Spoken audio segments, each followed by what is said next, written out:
প্রতিটা সৃষ্টি আল্লাহ পাকের এক একটা মেসেজ দেয়। ঠিক মেয়ে মানুষও একটা মেসেজ দেয়। কি মেসেজ? আল্লাহ পাক মানুষকে সবচেয়ে সুন্দর করে সৃষ্টি করেছেন, আর মানুষের মধ্যে মেয়েদেরকে সবচেয়ে বেশি সুন্দর করে সৃষ্টি করেছেন। আল্লাহ পাকের সবচেয়ে সুন্দর সৃষ্টি হচ্ছে মেয়েরা, এবং তারা খুব নরম হয়, নরম, প্রজাপতি ধরার মতো। প্রজাপতিকে ধাপ করে ধরতে পারবেন না আপনি। শক্ত করে ধরতে গেলে প্রজাপতি নষ্ট হয়ে যাবে, মরে যাবে। প্রজাপতিকে কোমল ভাবে ধরতে হবে। ঠিক মেয়েদের সামনেও আপনার কোমল থাকতে হবে। বেশি হার্ড হতে যাবেন, শেষ। আমি আপনার গার্লফ্রেন্ডের সামনে কোমল হতে বলি নাই, আপনার ওয়াইফের সামনে হতে বলেছি। কোমল থাকলে আপনি জিতে যাবেন। দেখবেন দুনিয়ার চিল্লা ফাল্লা করছে আপনার বাসায়, আপনি চুপচাপ আছেন পাহাড়ের মতো, কোমল আছেন। 5 মিনিট পর দেখবেন নিজেই ঠান্ডা হয়ে এসে বলছে, আচ্ছা সরি, ভুল হয়ে গেছে। আর যদি আপনি চিল্লা ফাল্লার কাউন্টার দিতে যান, তাহলে দেখবেন সুটকেস গোছানো শেষ, বাবার বাড়ি চলে গেছে।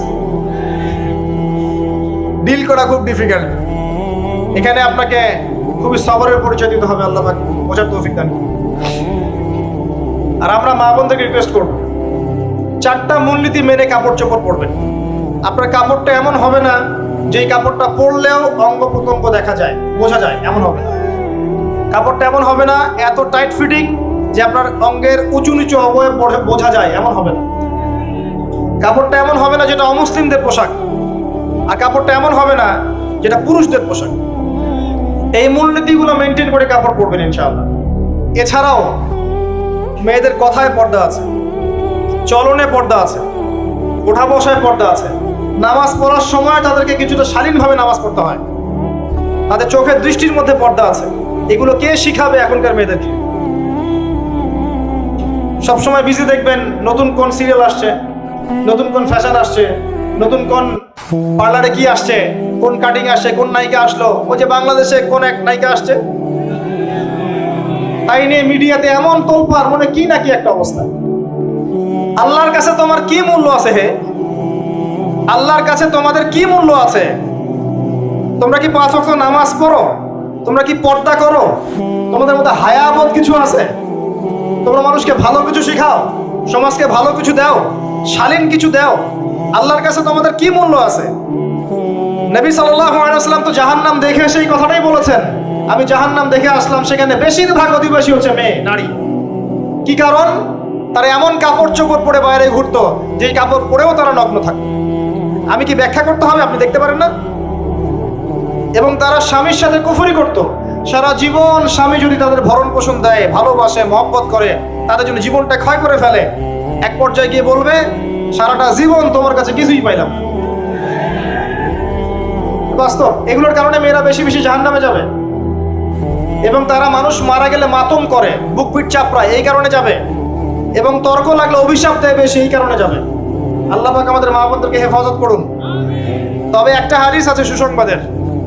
নবী সাল্লাল্লাহু আলাইহি ওয়াসাল্লাম বলেছেন, একজন নারী যদি 4টা কাজ করতে পারেন, জান্নাতের যে কোনো দরজা দিয়ে ইচ্ছা প্রবেশ করতে পারবেন।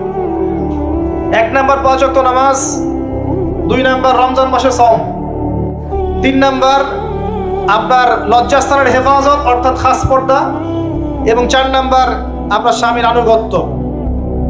ফ্যামিনিস্ট আকীদার মেয়ে হলে আনুগত্যকে দাসত্ব মনে করে, স্বামীর আনুগত্যকে তার দাসত্ব মনে করে। স্বামী কে? স্বামীর সম্মান বোঝেন আপনি? স্বামী কে? যার ব্যাপারে নবী সাল্লাল্লাহু আলাইহি ওয়াসাল্লাম বলেছেন, আমি যদি আল্লাহ ছাড়া অন্য কাউকে সেজদা করতে বলতাম, তাহলে মেয়েদেরকে বলতাম তারা যেন স্বামীদেরকে সেজদা করে। আপনাকে আমি কিভাবে বুঝাবো স্বামী কে, স্বামীর মর্যাদা কোথায়? এগুলো কি ইসলাম মেয়েদেরকে ডমিনেট করছে এগুলো দিয়ে? কেন? এই স্বামী আপনার জন্য সারাটা জীবন ক্ষয় করে ফেলে। একটা চোর পর্যন্ত, একটা চোর, একটা করাপ্টেড মানুষ, দুর্নীতিগ্রস্ত মানুষ, সে চুরি করে, দুর্নীতি করে এনে বাচ্চাকে খাওয়ায়। একটা ধর্ষক পর্যন্ত ওর মেয়েকে আদর করে। পুরুষ মানুষ কি জিনিস কেমন করে বুঝবেন?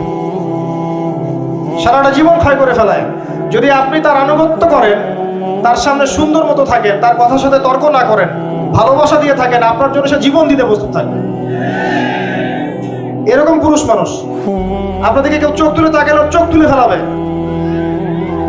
এরকম পুরুষ মানুষ। আর এখন তো পরিস্থিতি ডিফারেন্ট। বাসায় পুরুষ বাইরের ছেলের সাথে ফোনে প্রেম হয়ে গেছে, পালায় চলে গেছে, বিয়ে করে ফেলছে। দেখবেন বাসায় স্ত্রী আছে, বাইরের মেয়ের সাথে প্রেম করে বিয়ে করা শেষ। বিয়ে করলে সমস্যা নাই, আপনি ব্যভিচার করে ফেলছেন। বিয়ে সে করতেই পারে, সে যদি সমতা রক্ষা করতে পারে, সেটা তার ডিফারেন্ট ইস্যু, এটা অন্য ইস্যু। তো স্বামীর আনুগত্য আপনাকে কিভাবে বুঝাবো? এটা দাসত্ব নয়।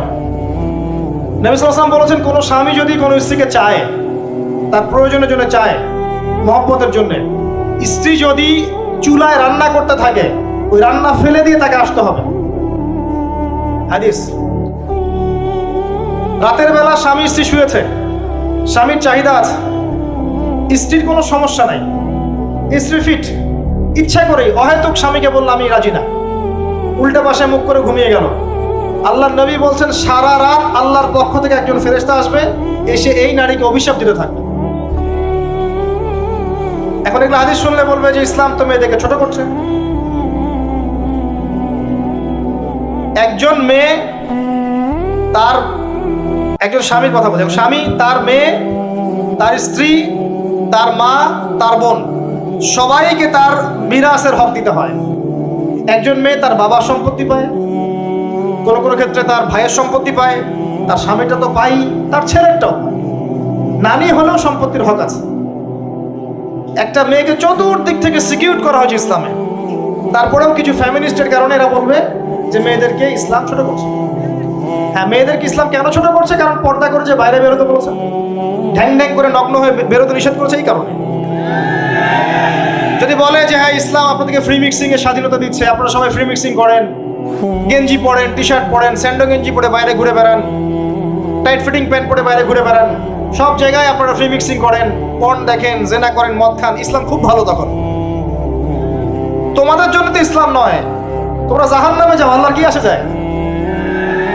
ইসলাম তোমাদের জন্য নয়, তোমরা জাহান্নামে গিয়ে মরো, ইসলামের কিচ্ছু যায় আসে না। আল্লাহর ওয়াস্তে পারিবারিক আদর্শের দিকে ফোকাস করেন প্রিয় ভাই। নিজে জাহান্নামের আগুন থেকে বাঁচান, পরিবার বর্গকে বাঁচান, পরিবার বর্গকে বাঁচান। পরিবার আরেকটা পার্ট হচ্ছে আপনার পিতামাতা। পিতামাতার সাথে খারাপ আচরণ করতে যায় না আল্লাহর ওয়াস্তে। সেই ব্যক্তির জন্য ধ্বংস যার পিতামাতা বেঁচে আছে, তাদের হক আদায় করে সে জান্নাতে যেতে পারবে না, তার জন্য ধ্বংস।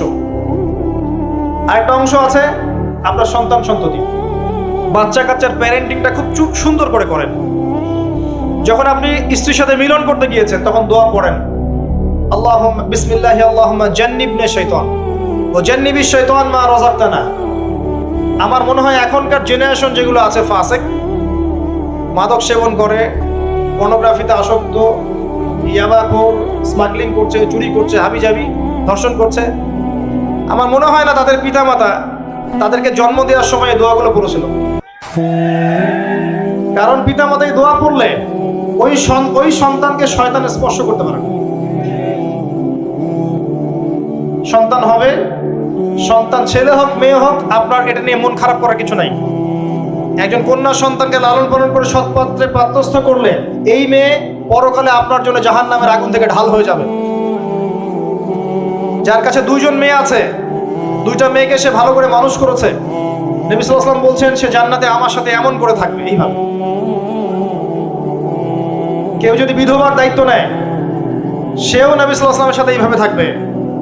এতিমের দায়িত্ব নেয়, এইভাবে থাকবে। ফ্যান্টাসিতে ভুগছেন, একটা এতিম মেয়েকে বিয়ে করেন, একটা অসহায় তালাকপ্রাপ্ত মেয়েকে বিয়ে করেন, একটা বিধবা মেয়ে যার স্বামী মারা গেছে, কেউ নাই দেখার, তাকে বিয়ে করেন, তারপরে বোঝা যাবে আপনার মধ্যে কতটুকু দিন আছে। আর বর্তমান সভ্যতা আমাদের কি সমাধান দিবে? সবাই যদি দিনদার একটা করে ক্যাটরিনা খোঁজে, এই এতিম, এই বিধবা, এই যাদের দেখার কেউ নাই, এই মেয়েগুলা কি রাষ্ট্রের সম্পত্তি হয়ে থাকবে? এদের দায়িত্ব কে নিবে? পুরুষরা যদি দায়িত্ব না নেয়, কে দায়িত্ব নিবে? এখন কেউ যদি ওদের দায়িত্ব নিতে যায়, তখন তাকে আবার খারাপভাবে উপস্থাপন করা হয়, এই ব্যক্তির মনে হয় চরিত্র খারাপ। কিন্তু এদিকে বাইরে 10টা জেনা করে বেড়াচ্ছে, কোনো সমস্যা নাই, এগুলো উস্কায়। এইসব জাহেলদের জন্য ইসলাম নয়। ইসলামের প্রতিটা বেসিক ফান্ডামেন্টাল মানবতার কল্যাণের জন্যই। এগুলোকে ফরজ করা হয়নি, আপনি নফল, আপনার সামর্থ্য থাকলে আপনি করতে পারেন, না করলে কোনো সমস্যা নাই। কেউ যদি করে, যে ইসলাম পরিপূর্ণরূপে পালন করার চেষ্টা করছে, এটার উপরে আমল করার চেষ্টা করছে, তাহলে আপনি তাকে ক্রিটিসাইজ করছেন কেন? কি সমস্যা আপনার? আরেকটা পয়েন্ট হচ্ছে সন্তান সন্ততি। বাচ্চা কাচ্চাকে ছোটবেলা থেকেই মানুষ করতে হবে এমন ভাবে যাতে করে বড় হয়ে এরা এই উম্মার খালিদ এবং ওমর হতে পারে। বাচ্চা ছোট ছোট বাচ্চাকে আপনি ভালো খাবার দেন, ভালো খাবার দেন, মায়ের স্নেহ দেন, বাবা মার সাথে রাখেন, একটু গ্রাম্য পরিবেশে নিয়ে গিয়ে তাকে বড় করেন। কেন বলছে এই কথা? এখানে পরিবেশ সুন্দর থাকবে, সে দৌড়াবে ধুলার মধ্যে, মাঠের মধ্যে খেলবে, সুন্দর ভাষা শিখবে। এরপরে তাকে ভালো প্রতিষ্ঠানে পড়ান। প্রতিষ্ঠানটা এমন হবে যে প্রতিষ্ঠানে জেনারেল শিক্ষা, ইসলামিক শিক্ষা একসাথে দেয়া হচ্ছে, সে সব শিখবে। আমার ছেলে কোরআনে হাফেজও হবে, আমার ছেলে ডক্টরও হবে ইনশাআল্লাহ। এভাবে এভাবে করে তোলেন। আধুনিক হন, মাথাটা খাটান, ব্যাকডেটেড মানসিকতা বাদ দেন। বিশ্বটা এগিয়ে গেছে, আমাদেরকে এগিয়ে যেতে হবে। একমুখী জ্ঞান দিয়ে আপনি কিচ্ছু করতে পারবেন না এই যুগে। দ্বিমুখী শিক্ষার একটা হারমোনিয়াস কম্বিনেশন দরকার। আমাকে কোরআন জানতে হবে, সায়েন্সও জানতে হবে, নাহলে আমি সায়েন্স দিয়ে কোরআনকে ব্যাখ্যা করতে পারবো না, কোরআন দিয়েও সায়েন্সকে ব্যাখ্যা করতে পারবো না। জানতে হবে আমাদেরকে।